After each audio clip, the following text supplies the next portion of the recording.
जी अस्सलाम वालेकुम जी सारे दोस्तों ਨੂੰ ਮੇਰੇ ਭਰਾਵਾਂ ਨੂੰ ਜਿਹੜੇ ਮੇਰੀ ਵੀਡੀਓ ਵੇਖਦੇ ਨੇ ਪੰਜਾਬ ਪੂਰੇ ਦੇ ਵਿੱਚ ਠੀਕ ਹੈ ਇੱਕ ਕਿਚਨ ਅਸੀਂ ਲਗਾਇਆ ਗੁਜਰਾਤ ਰੇਲਵੇ ਫਾਟਕ ਦੇ ਬਿਲਕੁਲ ਸਾਹਮਣੇ ਠੀਕ ਹੈ ਪੁਲ ਦੇ ਨੀਚੇ ਤੇ ਨਵੀਨ ਭਾਈ ਨੇ ਨਾਲਵੇ ਹੁੰਦੇ ਨੇ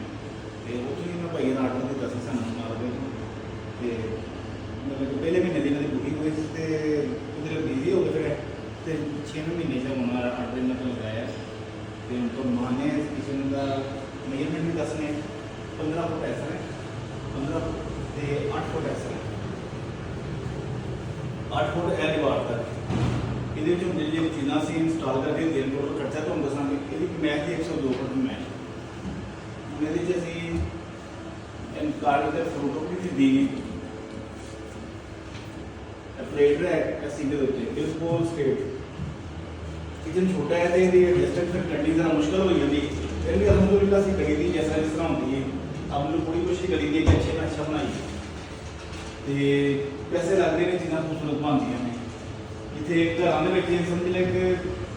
50 लाख 60 लाख रुपये लगता है तो 3-4 लाख रुपये असं किचन भी बना देंगे लाडर लगाया बड़ा 2 फुट वाला क्लोजिंग रेल साਡਾ किचन बहुत ही ज़्यादा चल रहा है ग्रे कलर लोग कहते हैं कि ਤੁਸੀਂ ਕੋਈ एक ही किचन ਤੁਹਾਨੂੰ ਲੰਬਾ ਹੈ ਭਾਈ ਜੀ ਅਸੀਂ ਕਸਟਮਰ ਨੂੰ ਕਲਰ ਸੈਂਡ ਕਰਨੇ ਆ 6 ਤੋਂ 7 ਅਸੀਂ ਕਲਰ ਨਾ ਸੈਂਡ ਕਰੀਦੇ ਨੇ ਬਾਕੀ ਹਰ ਕਸਟਮਰ ਦੀ ਡਿਮਾਂਡ ਹੈ ਹਰ ਕਸਟਮਰ ਇਹੀ ਕਿਚਨ ਪਸੰਦ ਕਰਦਾ ਹੈ ਠੀਕ ਹੈ 90% ਤੱਕ ਸਾਡੇ ਕਿਚਨ ਇਹ ਚੱਲਦੇ ਨੇ ਪਏ ਅਸੀਂ ਸਾਡਾ ਇਹਦੇ 'ਚ ਕੋਈ ਕਸੂਰ ਨਹੀਂ ਹੈ ਕਸਟਮਰ ਦੀ ਪਸੰਦ ਇਹ ਹੈ ਅਸੀਂ ਕੋਈ ਧੱਕੇ ਨਾਲ ਨਹੀਂ ਲਾ ਕੇ ਦਿੰਦੇ ਕਿ ਲਓ ਭਾਜੀ ਆ ਲਓ ਕਸਟਮਰ ਪਸੰਦ ਹੀ ਇਹ ਕਰਦਾ ਹੈ ਠੀਕ ਹੈ ਹੁਣ ਇਹਦੇ ਵਿੱਚ ਸਾਡੀਆਂ ਚੀਜ਼ਾਂ ਜਿਹੜੀਆਂ ਨੇ ਦਰਾਜ਼ ਨੇ सॉफ्ट क्लोजिंग स्पीड में बंद करोगे तो जाके स्लो होएगी स्पाइस रैक साडा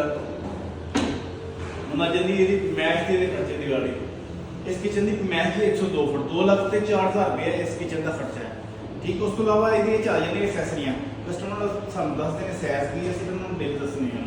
ठीक है ये उन्होंने चीज़ा इसे इंस्टॉल की ने हुड लगा है बिस्मिल्लाह का जो हुड लगा है ग्लास स्टैंड लगा है नीचे कार्नर की फूटोकड़ी उस बाद लाडर 2 फुट वाला लाडर लगा है इस किचन की कीमत 2,04,000 रुपये तो स्टार्ट हो गया अगे हूँ ये चली गई है 2,95,000 रुपये ठीक है प्लेट रैक लगा हुआ है तो किचन नीचे वाला हिस्सा टोटल वाटर प्रूफ है सारा असं जिन्होंने भी कहने आई कहने कि भाई साਡਾ नीचे वाला हिस्सा वाटर प्रूफ होएगा ऊपर तो पानी लगता ही नहीं वैसे ठीक है ਤੇ ਬਲੈਕ ਐਲੂਮੀਨੀਅਮ ਹੈਂਡਲਸ ਟੋਟਲੀ ਇਹ ਸਾਰੇ ਹੈਂਡਲਸ ਲੱਗੇ ਨੇ ਕੁਝ ਲੋਕ ਕਹਿੰਦੇ ਨੇ ਕਿ ਭਾਈ ਤੁਸੀਂ ਐਲੂਮੀਨੀਅਮ ਦੇ ਬਣਾਏ ਨੇ ਨਹੀਂ ਭਾਜੀ ਇਹ ਸਾਡੇ ਲੱਕੜੀ ਦੇ ਕਿਚਨ ਨੇ ਅਸੀਂ ਲੱਕੜੀ ਦੇ ਵਿੱਚ ਹੀ ਲੱਕੜੀ ਵਾਲੇ ਆ ਲੱਕੜੀ ਦਾ ਕੰਮ ਕਰਨੇ ਆ